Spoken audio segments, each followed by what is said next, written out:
Well, hey everybody, Nick Gismondi here with today's episode of World Team Tennis Today, and day 2 was just as epic as day number 1 as the athletes started to find their groove a little bit, and we picked action up at the start of the day with Orlando taking on Vegas. Vegas fell in a tough one yesterday, but boy did they bounce back in a big way today. Let's take a look at the highlights.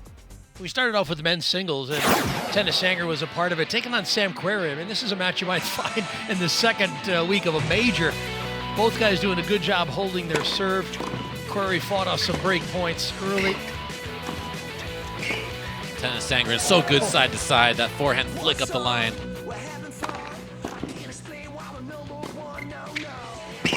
Yeah, this one in the tiebreak.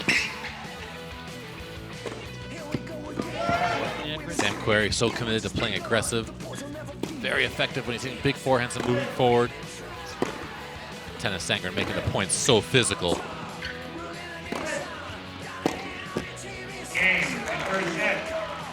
Yeah, Sandgren took it 5-4 in the tiebreak. Then it was Monica Puig, Danielle Collins. Puig for the Rollers. Collins playing her first match. She didn't play in the opener, so good to see her out there. She lost her serve early, struggling, but she did get it together. Was able to break back and make it a little more competitive.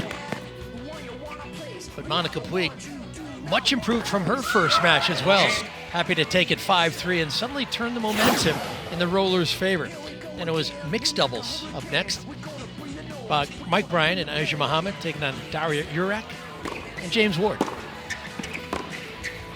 Although Tennis Sandgren was substituted in for Ward. Sandgren feeling good about his tennis. Azure Mohammed, huge serving. That's what led to her being the player of the day. Yeah, backed it up with some great volleys. She stayed on the court alongside Christiane, taking on Daria Yurak and Jessica Pegula. Pegula, who played so well in her opening match the other day, playing doubles today. But how good was Mohammed at the net? Great defense from Christiane, big hitting from Christiane, setting up Azure Mohammed, letting her hit those volleys all over the court. Yeah, they won that 5-3 too. And then, boy, just when you need a good team, but to come in, how about Mike and Bob Bryan for the Rollers? They'll get the job done. They're so good at keeping their hands up, defending, knocking off volleys, doing all the little things extremely well. Yeah, they came in with a lead in the team score, had the opening, and that was a second break that pretty much sealed their fate as Bob Bryan was able to serve it out. Watch them defend the net. So good keeping their hands up, absorbing pace. Like Wall, the Bryan brothers. Little chest bump to finish it off. 24-15. So the Bryans, the closers in this one. So the Rollers on the board with a win, their first of the season. And the Storm also had 1 win, 1 loss. Well, as you saw, Azure Mohammed was a big reason why the Vegas Rollers found success against the Orlando Storm. And when the match concluded, she was our player of the match. I had a chance to catch up with her and talk to her about the match, about World Team Tennis, and about the crazy world we're living in right now. 2 very big wins for you today and an overall win for your team. I want to talk about your volleying. It was particularly impressive today. How'd you feel about it? Anything that maybe you worked on in the pause before coming here for that? Yeah, I've been playing a lot of volley games with some friends at home, which I was pumped about because it's obviously going to help me here. I knew I was going to be playing a lot of doubles and mixed. I mean, my partner in doubles, she makes it easy. She just rips. So, you know, I try and get involved. And Mike, I mean, do I really need to say anything about that? I mean, I'm happy to be on the court with him. This is your second season with the Vegas Rollers, obviously the second season for the Rollers. You guys came so close last year. You missed a playoff spot by just 1 match. Is that something that was talked about before this season? Does that linger a little bit? I mean, for sure, it's talked about. We lost a lot of close matches last year, especially a few by 1 point, which is, I mean, it's just such a bummer. So this year we're super focused and taking it 1 match at a time. Christiane played very well with you in that women's doubles matchup. Talk to me about her and a partner. How do you guys vibe together? You seem very cohesive out there. Yeah, Christy and I go way back. We're really good friends, and that makes it easy because we've never played together, but we have chemistry off the court. So I'm glad it's on the court too. Asia, let's talk a little bit about this format. Obviously, World Team Tennis is a crazy rip regardless. Now that you're in the same spot and sort of matches consolidated, you've eliminated the travel. This feels like it's going to be just as intense, but maybe a little bit more relaxed, yet the competition has picked up here. Yeah, for sure. I think the non-travel is going to be huge. You're so tired towards the end of the season just from so much travel. So I think just being in one place is going to be a huge game changer. And it's also so much fun because you can kind of go and watch the matches. So I feel like a lot of people are more involved. Asia, let's talk about the rest of this season. Is there a mentality that it's a marathon and not a sprint, and to sort of pace yourself, or how do you handle this from it? You come from a very athletic family. How do you approach the way that this season is set up, not only physically but mentally? Yeah, I'm super competitive, so I don't want to lose a match. We were pretty bummed yesterday, but it's the first match. It was tough. But yeah, it's a marathon, not a sprint. Obviously, every match we want to win, but, we're just trying to be out there, fight every game, every point. And hopefully at the end of the season, we find ourselves in the finals. All right, last question for you. Anything fun that you're finding yourself able to do here at the Greenbrier, socially distanced and responsible? Oh my gosh, I'm about to go golfing right now. I'm so glad we played early, so that's what I'm about to do, and I can't wait. All right, well, good luck out there. I have not yet played the course. That is on the agenda for tomorrow. You let me know how it goes. Okay, thanks. Well, our second match of the day was my favorite match of the day, and it was certainly the most entertaining, and it was the most close the entire way through. In fact, it was neck and neck between the Washington Castles and the New York Empire. But in the end, a final match made all the difference in the world. Have a look as Washington cruised to victory. Let's show you how it went down between the Castles and the Empire. It all started out in men's singles, and when you thought this might be a lopsided matchup with Jack Sock, but the Salvadorian says something different. Marcelo Arevalo playing in the spot of Tommy Paul, surprising Mr. Sock, who was the favorite. Too many missed forehands for the American. Arevalo gets his team out in style, and the pressure was on New York from then on. Next up was women's singles, and we were so excited to get our first look at Kim Clijsters.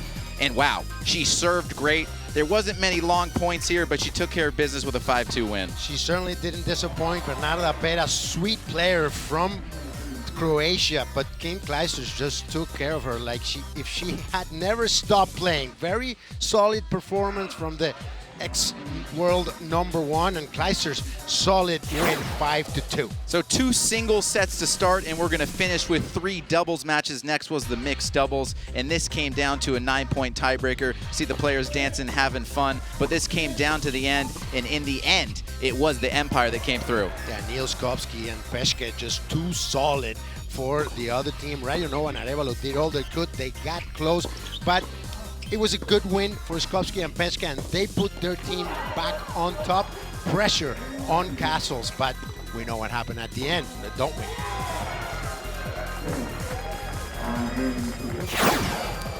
Women's doubles was next. 2 former world #1s in for the New York Empire. There they are, Peshka and Kim Clijsters. Once again, we think one person has the edge. That would be the team of the Empire, but the Castles come through. Yes, 2 players that have been ranked #1 in the world. They are the veterans. They had the upper hand, the advantage, but Pera played unbelievably, and Radionova went with her. Bernarda Pera with that backhand found all the spots she needed, and playing with a lot of confidence, they took that one. The match was so close throughout, 16 all going into the 5th set. All came down to doubles. Nick Monroe comes in, actually hasn't played, he comes in cold, but at the net, showing a lot of great hands.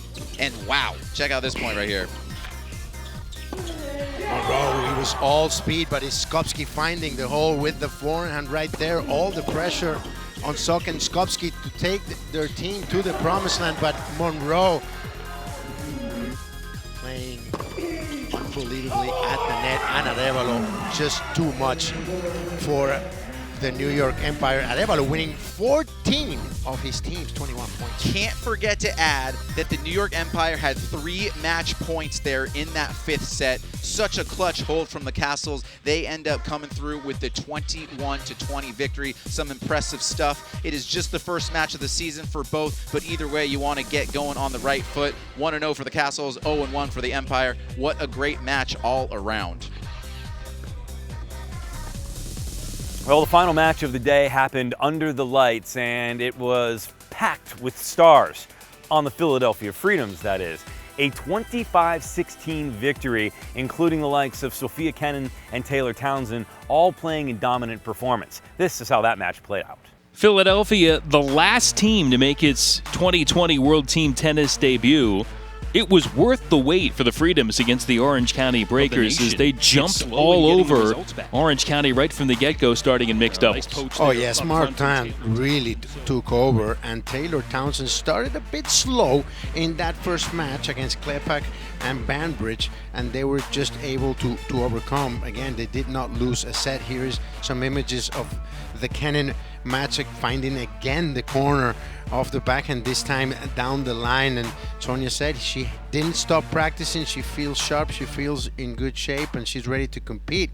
She will go anywhere they invite her, but especially if you get a call from Billie Jean King, I think you might accept. So Billie Jean wants a title bad this year for Philly. Sophia Kenin up 4-love early, hung on for the 5-3 win. Then in men's doubles, Martin and Fritz against Stevie Johnson and Luke Bambridge. This was a good set. Yeah, Martin played unbelievable. Taylor went along and got better as the match went on. It was a tough matchup against Bambridge and Johnson, two very similar players, but at the end 5-4 for Fritz and Martin. Yeah, they took the tiebreak. Then Taylor Townsend, Caroline Dolahide against Andrea Claypatch, Jen Brady, and Philly keeps on trucking.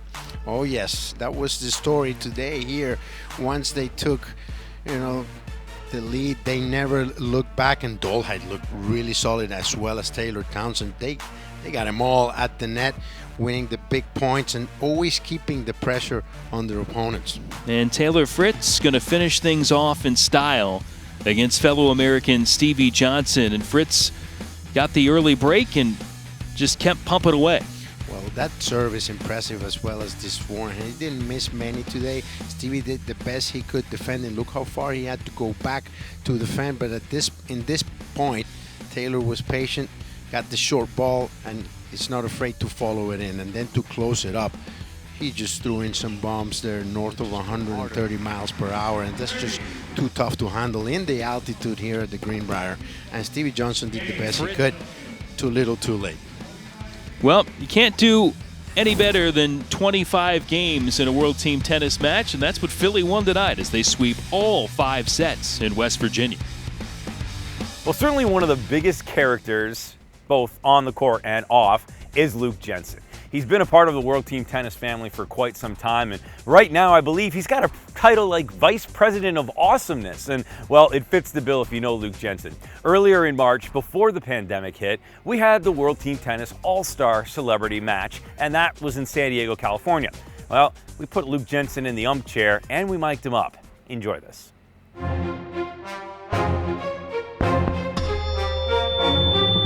In the front row, the GOAT of all GOATs, Rod Laver, has selected Team Sharapova to serve first in the opening event. Okay, Coco. Hey, don't we start? They are serving first. We start. Who's running the show? Hey, Luke, I'm don't the we chair start? umpire. Hey, don't we start? Hey, You're am I already starting. going to argue with you? Yes. What's going on? Get the balls to the right place. Jeez. Warning, James Blake. This is your first time coaching? Well, yeah, yes. Come on, get out of here. You got a great ball. Did you shave today? That's very You guys good. same barber? You guys- Yeah, great haircut.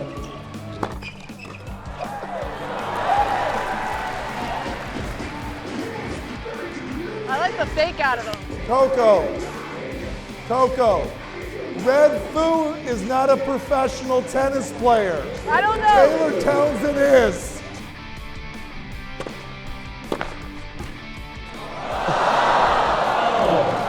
That's not nice.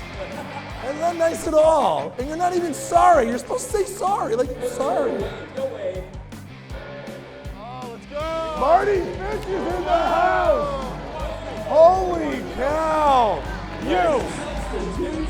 Team Advil. Motrin ice bath. Tylenol. Geritol.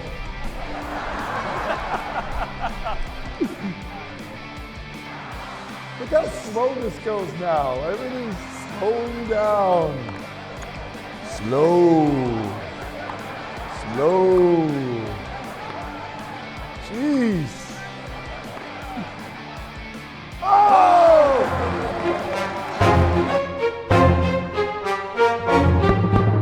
Well, that's going to do it for another episode of World Team Tennis today, but fear not, we're doing this every day. I'm going to be with you the whole way. Nick Gismondi, me, you, tennis all day long. Not only do you get the matches, but you get us here. Make sure you follow us on all of our social media platforms and keep watching this show. Comment, like, and tell your friends about it, would you? Trust us. We're going to have some fun together. I promise you. Till then, I'm going to say goodbye. We'll see you again tomorrow. As I leave you, here's a look at the matches coming up today.